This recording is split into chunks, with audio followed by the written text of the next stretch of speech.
Last class और इस class के बीच में काफ़ी गैप हो गया है। एक्चुअली मैंने आपसे पहले ही बताया था कि मैं थोड़ा सा बाहर हूँ, इस वजह से वीडियोस नहीं आ पा रही थी, बट अब मेरी कोशिश रहेगी कि वीडियोस रेगुलर आएँ। तो इससे पहले की क्लास में हमने जो 4th सेमेस्टर का भी चल रहा है, एबनॉर्मल साइकोलॉजी का सीरीज चल रही है, उसमें हमने एंग्जाइटी डिसऑर्डर्स के बारे में बात किया था, जिसमें स्पेसिफिक फोबिया की बात कर ली थी हमने। स्पेसिफिक फोबिया के साथ साथ हमने सोशल एंग्जाइटी डिसऑर्डर या सोशल फोबिया की भी बात की थी। इस वीडियो में जैसा कि आप यहाँ पर देख पा रहे हैं, हम बात करेंगे एगोराफोबिया के बारे में।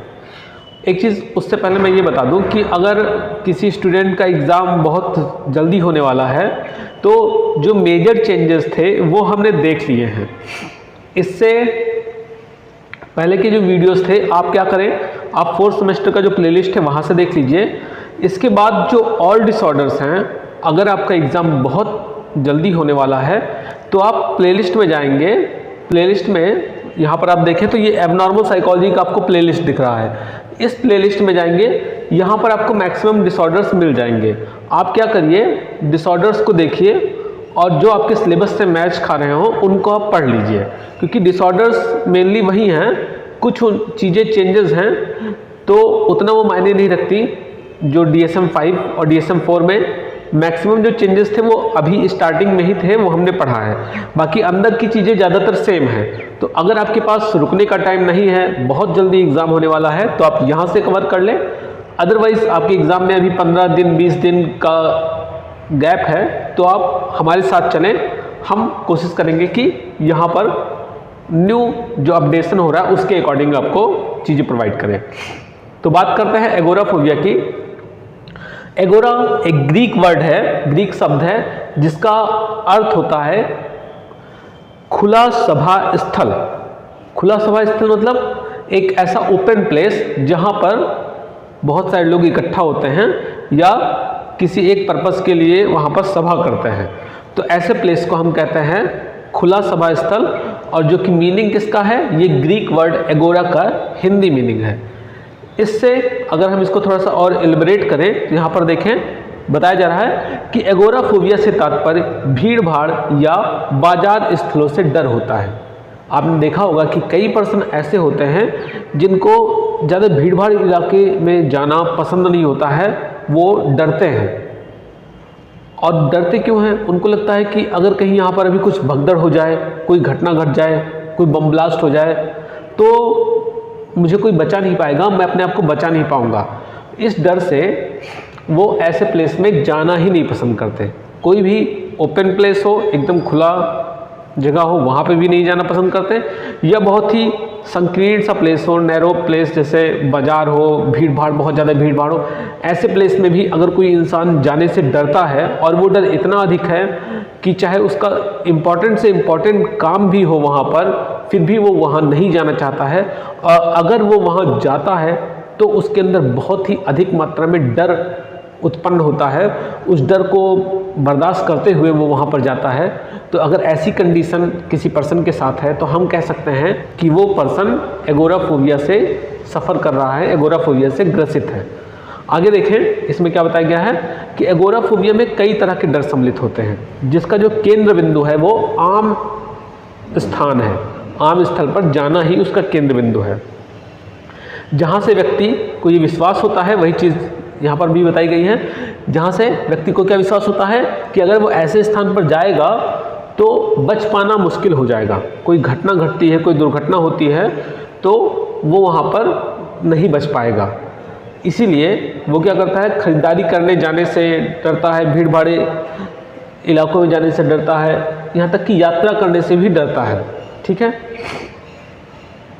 अब अगर हम माने तो जो डिसऑर्डर्स हैं, जो फोबिया डिसऑर्डर है, फोबिया के जो सबसे ज़्यादा केसेस देखने को मिलते हैं वो एगोराफोबिया के केसेस देखने को मिलते हैं।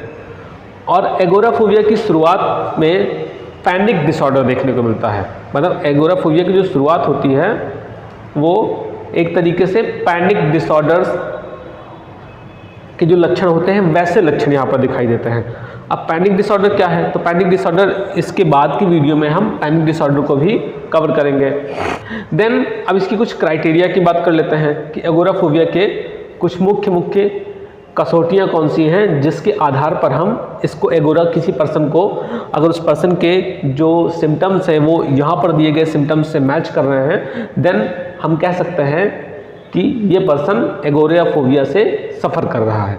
तो जैसे यहाँ पर 5 चीज़ें बताई गई हैं और बताया गया है कि इनमें से कम 2 चीज़ें अगर पर्सन के साथ होती हैं और ये दोनों घटनाएं पर्सन के अंदर डर और चिंता उत्पन्न करती हैं तो वो एगोराफोबिया में रखा जाएगा। जैसे सार्वजनिक साधनों का उपयोग करना, कोई पर्सन है वो कार में जाना नहीं पसंद करता, मतलब कार में, इवन बसेस में, ट्रेन में, इन सब में सफ़र करते समय उसके अंदर बहुत ज़्यादा मात्रा में डर उत्पन्न होता है, चिंता उत्पन्न होती है। तो हम कह सकते हैं या तो अगर वो सफ़र कर रहा है तो ये सारी चीज़ें, या फिर वो डर की वजह से उसमें यात्रा कर ही नहीं रहा है, तो हम कह सकते हैं कि ये एगोराफोबिया से ग्रसित है। इसके साथ साथ खुले स्थान पर जैसे पार्किंग हो गया, बाजार हो गया, या कोई ब्रिज है, ब्रिज के ऊपर भी नहीं जाना पसंद करता है, उसे लगता है कि कहीं भी ब्रिज टूट ना जाए, कहीं ऐसा कुछ हो ना जाए। इवन अगर कोई सकरी सी दुकान है तो वहाँ पर भी वो जाना अवॉइड करता है। सिनेमा घर, थिएटर्स में, सिनेमा हॉल्स और थिएटर्स में भी वो जाने से अवॉइड करता है। इसके साथ साथ लाइन में खड़े होना या भीड़ का हिस्सा बनना उसे नहीं पसंद होता है, वहाँ पे भी वो बहुत ज़्यादा डर या चिंता उसके अंदर उत्पन्न होती है।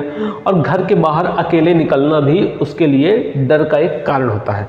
तो जो ये सिम्टम्स दिए हैं, इनमें से अगर कोई भी 2 सिम्टम्स किसी पर्सन के अंदर देखने को मिलते हैं और उनका जो ड्यूरेशन है वो मिनिमम 6 महीने तक रहता है, तो हम कह सकते हैं कि वो पर्सन एगोराफोबिया से ग्रसित है। अब नेक्स्ट देखें तो सामाजिक परिस्थितियाँ, मतलब एगोराफोबिया की अंदर जो सामाजिक परिस्थितियाँ होती हैं वो ऐसी होती हैं कि हमेशा व्यक्ति के भय और चिंता को बढ़ा देती हैं।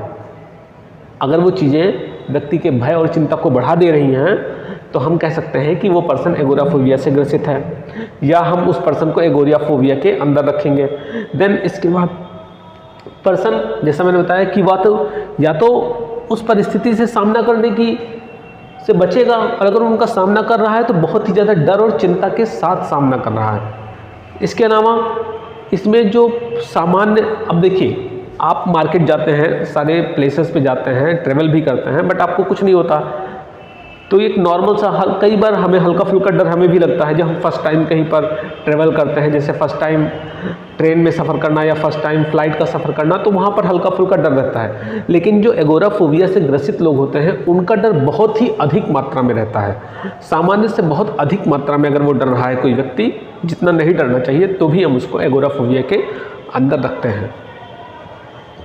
और इसकी वजह से अगर उसका डेली लाइफ, जो उसका ऐसी कार्य जो बहुत ज़रूरी है, जैसे उसका ऑक्यूपेशनल लाइफ जहाँ पे वो काम कर रहा है, या उसका सोशल लाइफ, ये सारी चीज़ें उसकी प्रभावित हो रही हैं, तो भी हम इस पर्सन को एगोराफोबिया के अंदर रखेंगे। ठीक है, तो इस क्लास में इतना ही। नेक्स्ट क्लास में हम बात करेंगे किसके बारे में? पैनिक डिसऑर्डर के बारे में। नेक्स्ट क्लास बहुत जल्द आ जाएगी, इसके लिए आप निश्चिंत रहें। तो मिलते हैं नेक्स्ट क्लास में, तब तक के लिए धन्यवाद।